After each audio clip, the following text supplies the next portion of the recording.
Seperti biasa kita bertiga, gua, Mami, Bayu. Mau ngapain kita? Euro makin dekat, kita mau jelasin tips. Bukan dulu. Rules dan tips. Ya artinya Apa ya? aturannya Gitu. sarannya untuk bermain memaksimalkan poin kita di Euro Fantasi. Tapi sebelum kita mulai, seperti biasa, itu kan bagian gua. Gua mau sekarang Fahmi menjelaskan game terbaik saat ini. MPL Fantasi. Jadi kita mau mengajak kalian semua untuk segera download MPL Fantasi. Betul. Caranya mudah. Gampang. Masuk linknya, Download. terus download sekarang. Ada Ada kolom download sekarang, ya udah. tinggal Kita diklik, tekan langsung registrasi. Jangan lupa masukin referral code kita di bawah. Nanti kita tulis di description Oke. box kita. Nah, kenapa lo harus bermain MPL Fantasi? Jadi gue jelasin dulu. Seneng nih. MPL Fantasi itu apa? Ya, apa? Jadi semacam game fantasi football. Jadi kita mengatur strategi dalam membentuk satu tim. Betul. Jadi ada beberapa pertandingan yang kita pilih. Klik salah satu pertandingan di MPL Fantasi, kemudian kita susun timnya 11 pemain. Kenapa kita harus Bermain MPL Fantasi? Ada 3 alasan. Jelaskan coba.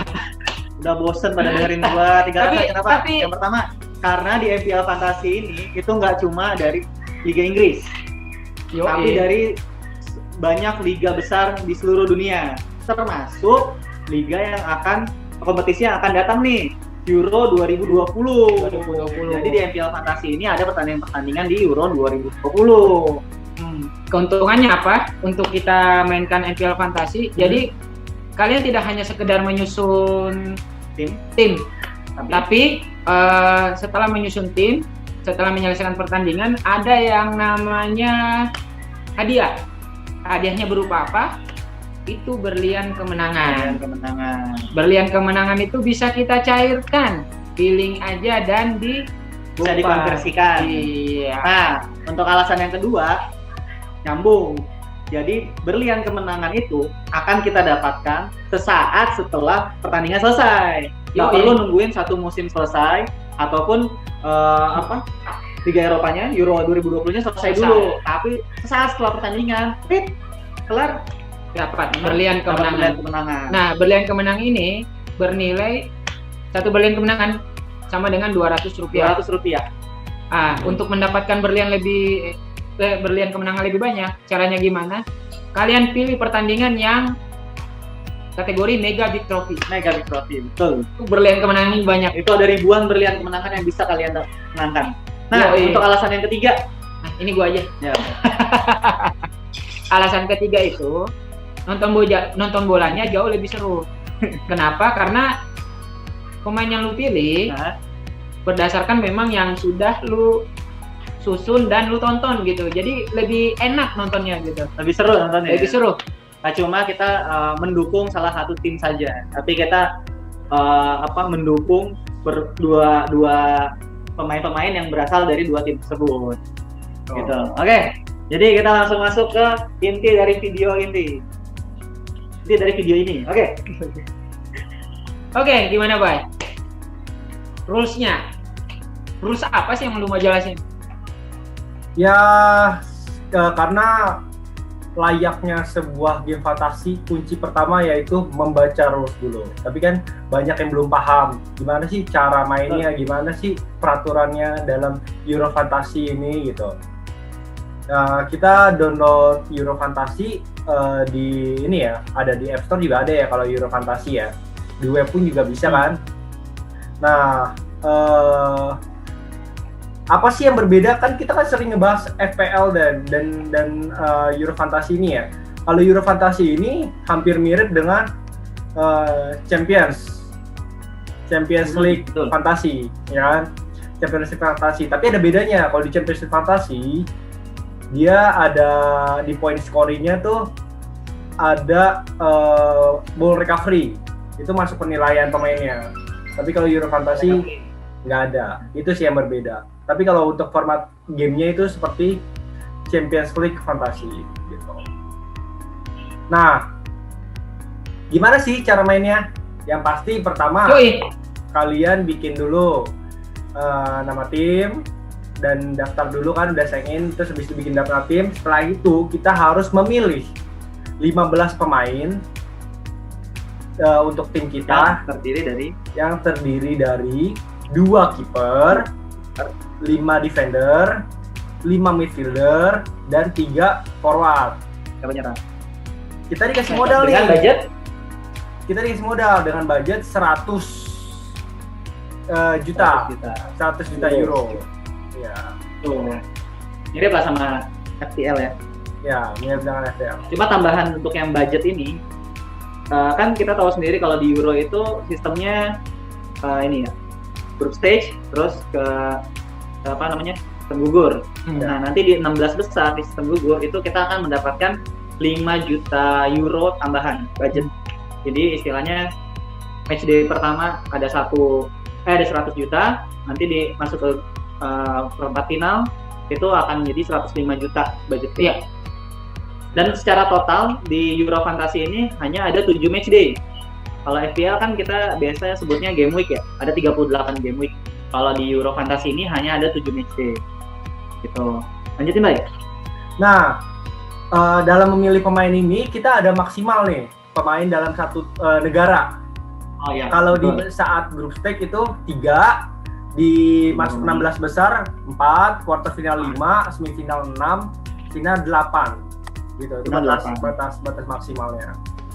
Nah, untuk formasi minimal tuh maksudnya kita bisa masang back berapa minimal paling sedikit gitu kan. Nah, di Euro Fantasy ini untuk back itu minimal 3. Ya. Untuk midfielder 2, ya, kiper 1, midfielder 2, dan penyerang 1 itu minimal. Nah, setelah itu yang paling mencolok perbedaannya dengan FPL, kalau di Euro Fantasy ini kita bisa menggunakan namanya manual substitution. Oh, nah ini nih, seru nih. Gue nggak ngerti loh. Nah ini makanya. Gue mau simak dulu, Coba jelasin lah biar paham ngerti. Manual substitution itu yaitu kan setiap match day itu ada beberapa hari pertandingan. Match day 1, ya. Contohnya pertandingannya itu ada di hari 12. tanggal 12, tanggal 13 sama tanggal 14, tanggal 15 ya, lah. 13, 14. Nah, di setiap harinya itu, di jeda-jedanya itu ada kita bisa melakukan substitution window disebutnya. Substitution window. Jadi di substitution window itu di jeda antara pertandingan di hari tanggal 12 dan tanggal 13 itu substitution window, kita bisa melakukan pergantian pemain dengan pemain cadangan kita. Betul. Gitu. Tapi kalau ini bedanya sama FPL. Kalau FPL kan bisa langsung auto substitution ya. Tapi kalau di Euro Fantasy kita bisa melakukan manual substitution. Ya. Dicontohin. Tapi kalau kita nggak melakukan manual, itu otomatis berganti juga kan? Ya, nanti dijelasin. Nanti itu. Oh ya udah. Nah, misalkan dicontohin nih, di pertandingan hari tanggal 12 kita ada pemain Italia. Nah, pemain Italinya ini ternyata dia zong, nggak ngapa-ngapain. Kita bisa substitusi dengan pemain yang belum bermain. Misalkan kita ganti dengan pemain Portugal atau pemain Inggris, kita naikin. Itu kita ganti secara manual. Yang pemain Italinya turun, lalu pemain Portugalnya naik. Tapi konsekuensinya setiap pemain yang disubstitusi dia bakal nggak kehitung poinnya, nggak bisa dibalikin lagi. Jadi cuma sekali aja. Bisa dibalikin lagi. Jadi cuma sekali. Nggak bisa di reverse. Gitu. Dan itu sama bisa dilakukan untuk kapten juga. Pemilihan kapten pun seperti itu. Dan jadi, diingatin lagi di Euro Fantasy ini nggak ada vice captain. Jadi kalau kapten lu zong, ya udah as it is saja, nggak akan berubah jadi kapten yang lain gitu karena nggak ada vice captainnya. Ya, tapi kan kapten bisa diubah setiap substitution window itu. Betul. Gitu. Makanya jangan sampai kelewatan substitution window. Kalau misalkan kapten lu zong nih, lu kaptennya Italia, terus zong. Misalkan dia 0 poin. Nah, terus di match day berikutnya misalkan Belgia, match day berikutnya Belgia 0 poin. Nah, kapten lu tetap zong 0 poin. Iya. Karena tidak akan tergantikan oleh siapa-siapa. Itu. Nah, seperti itu.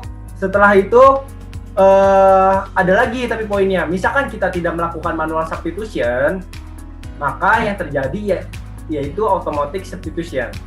Itu sama kayak seperti FPL. Iya, dia bakal naik sesuai urutan. Gitu. Tapi dengan catatan tidak melakukan pergantian apapun kapten, substitusi itu setelah deadline. Gitu.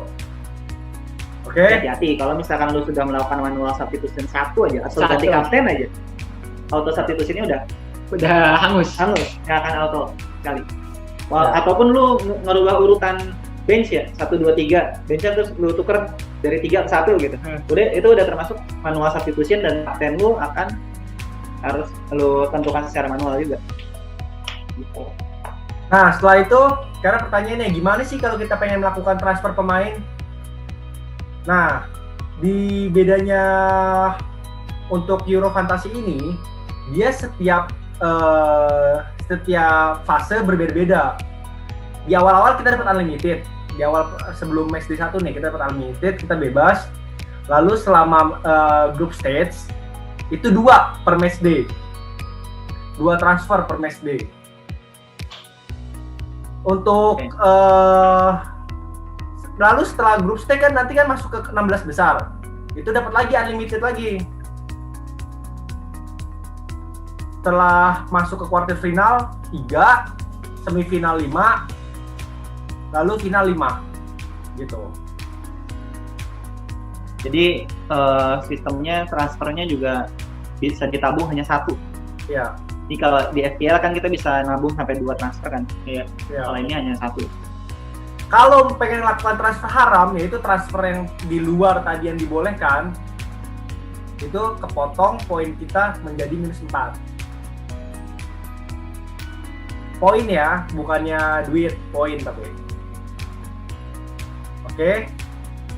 Setelah itu kita ngomongin ada chips nggak di Euro Fantasy ini? Ada, tapi cuma 2. Yang pertama itu wildcard. Wildcard apa sih? Wildcard sama seperti di FPL, yaitu mengganti seluruh squad kita di match day tertentu, lalu terusannya bakal keganti. Itu bakal bertahan gitu loh. Seperti itu squad yang kita ganti itu untuk wildcard. Yang kedua itu limitless. Limitless ini kita mengganti di match day tersebut squad kita secara keseluruhan tanpa budget restriction. Maksudnya tuh duitnya nggak terbatas, siapapun bisa dimasukkan.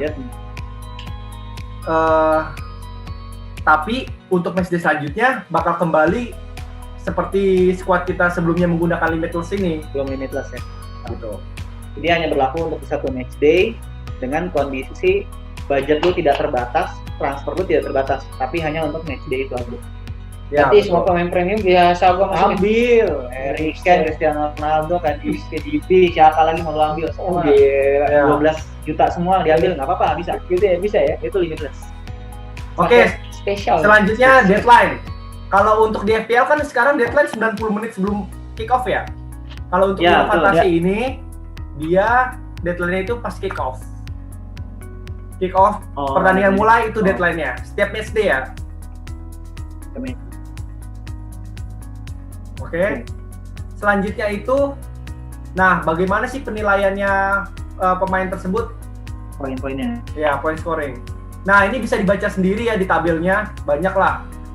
Ada penampilan, 60 menit ditampilin. Terus kalau misalkan defender nyetak gol berapa, 6, midfielder 5, forward 5, bisa baca sendiri lah. Gitu. Paling yang ngebedain ya ada shoot goal from outside the box dan nggak ada bonus point system yang seperti di FPL.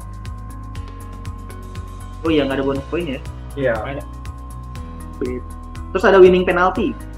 Winning penalti Kalau ada. di FPL kan winning penaltinya sebagai Assist. assist ya. Iya. Itu sebagai assist. Tapi kalau ini winning penalti. Iya, betul. Berarti nggak dihitung assist ya, Bang?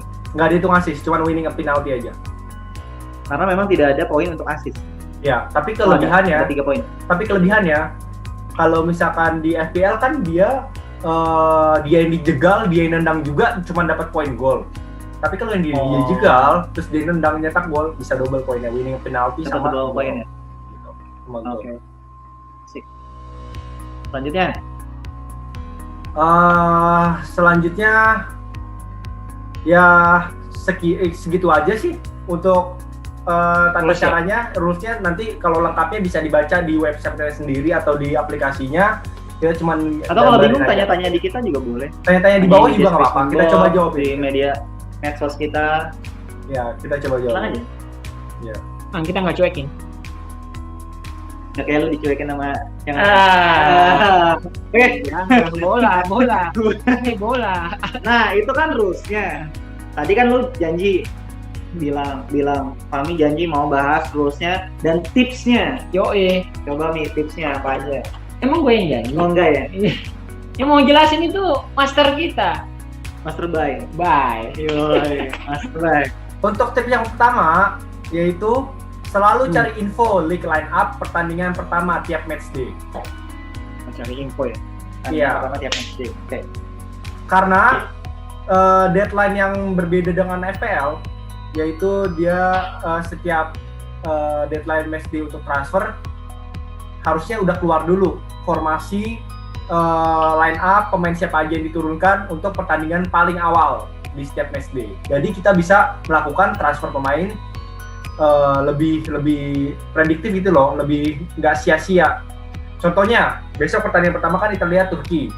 Sedangkan posisi penyerangnya Italia untuk terutama posisi penyerang kanan ya itu banyak yang belum pasti antara Chiesa atau Berardi atau bek kirinya Spinazzola atau Emerson. Nah itu bisa dilihat nanti saat league for line up-nya keluar. Biasanya 1 jam sebelum deadline transfer di Euro Fantasy gitu. Kalau emang dia nggak main ya buru-buru ganti gitu. Iya benar. Karena kan league-nya itu pasti 1 jam sebelum kick off. Ya. Sedangkan deadline-nya itu pas kick off. Ya. Ada jeda waktu 1 jam untuk lu mengganti pemain. Oke. Tips yang nomor 2. Tips yang nomor 2, usahakan punya kandidat kapten setiap hari di match day. Tiap hari di Satu match day. Iya. Jadi di match day Sebagai- 1 kan contoh ada 5 hari gitu. Jadi setiap hari itu, hari pertama Italia Turki, kita harus punya kandidat kapten. Entah dari Turki atau dari Italia. Terus di hari kedua ada Belgia, ada Denmark, ada Rusia. Kita harus punya 1. Jadi setiap hari kita punya pilihan kapten buat meminimalisir resiko kalau kapten kita zong gitu. Karena di fantasi seperti ini kapten sangat berpengaruh karena match day-nya cuma hanya 7 aja. Ya. Gitu. Tuh tips yang ketiga. Lihat faktor tuan rumah di group stage. Nah, ini kan tuan rumahnya banyak ya. karena di Euro kali ini kan berbeda nih. Spesial, nggak ada tuan rumah pastinya kan. Jadi group stage banyak bermain di negara-negara yang berbeda, ya kan? Misalkan di grup A bakal banyak bermain di Italia dan